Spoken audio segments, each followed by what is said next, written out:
Hey everyone, I am Dr. Ilyaksar and today we will talk briefly about teeth anatomy and their axis starting from maxillary central incisors until maxillary second premolar. By the end of each section, they will illustrate in video on how to access these teeth and which tools are we using to perform that. So let's start. Every tooth has a different number of roots and canals. So in order to start treatment, you should remember this picture by heart. Look at the upper maxillary teeth. We have central, lateral and canine. Each of them has one canal with one.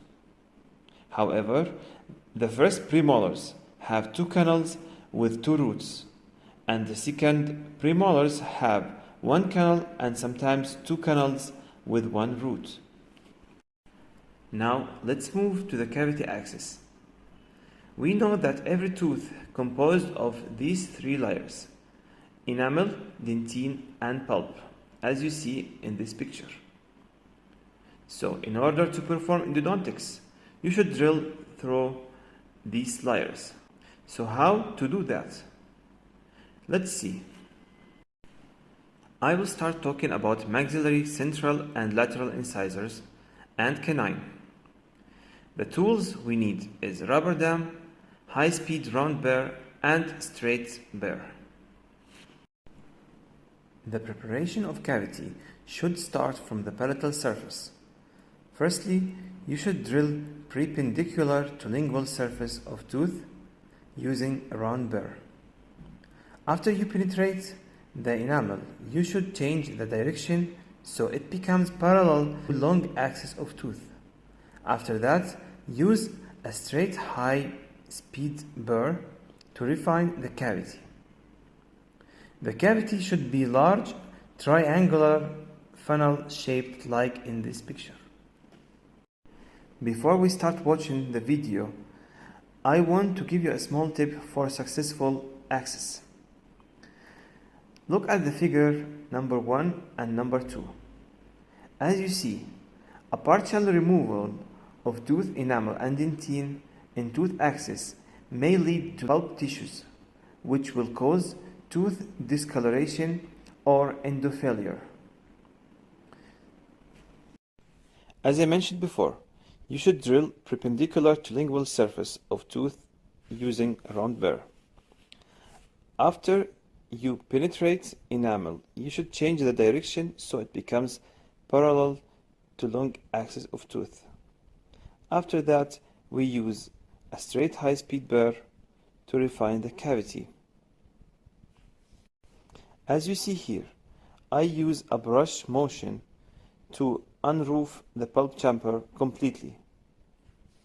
So this will help the instrument to access tooth easily and no stress will be applied on the files and they access the cavity freely.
Now let's move to the first maxillary premolar axis. These tooth have two canals with one or two roots. Sometimes it could have three canals with three roots. The axis should be in the midway between buccal and palatal cusps. Axis should be wide enough in order to avoid missing canals and perforations. So to access this tooth, use a round burr so you can reach until pulp chamber, and then you change the burr to straight burr to make an oval and to refine the axis. Next is the second maxillary premolar. The axis preparation is again made through the occlusal surface.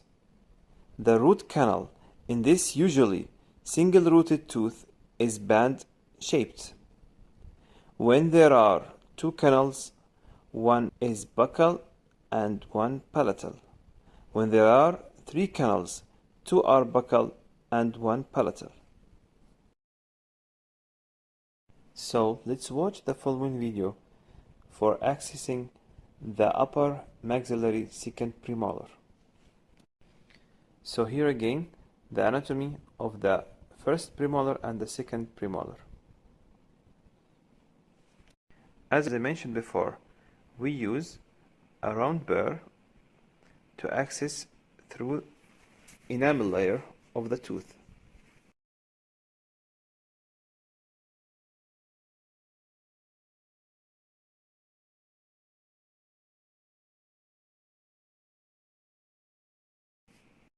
You can identify if it's enamel or dentine by the change of the color.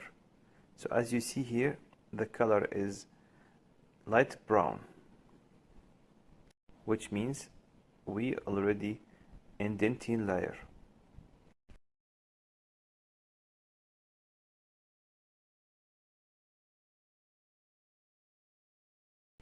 After that, we use a straight high-speed burr to refine the cavity and to unroof the pulp chamber.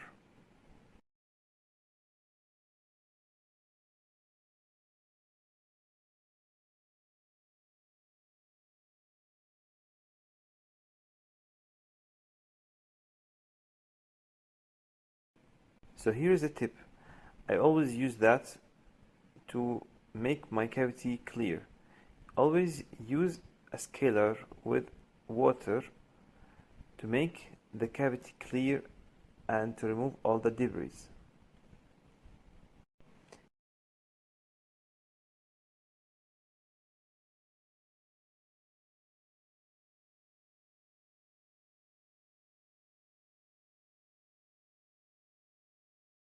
Again, I used a straight burr and I'm trying to reach the pulp chamber. We make a brush motion movement with the straight burr.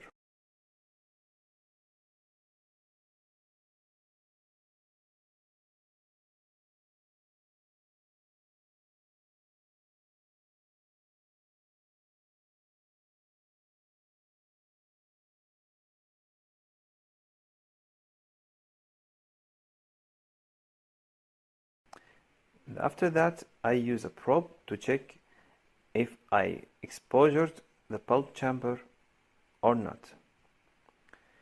As only we make a small hole or we find a catch with the probe, again I use the straight burr into the cavity and I put it inside this hole and move buccal and lingual with no pressure.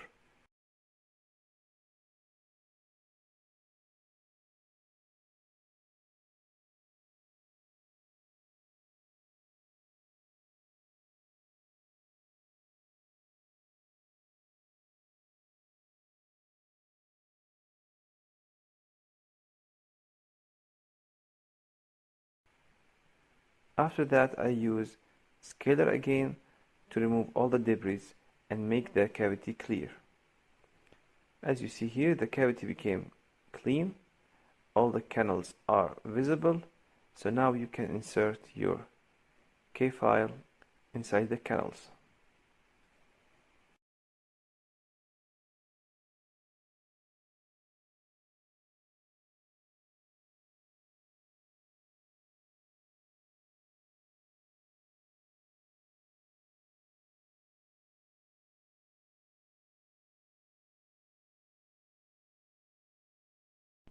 Alright, this is all for today.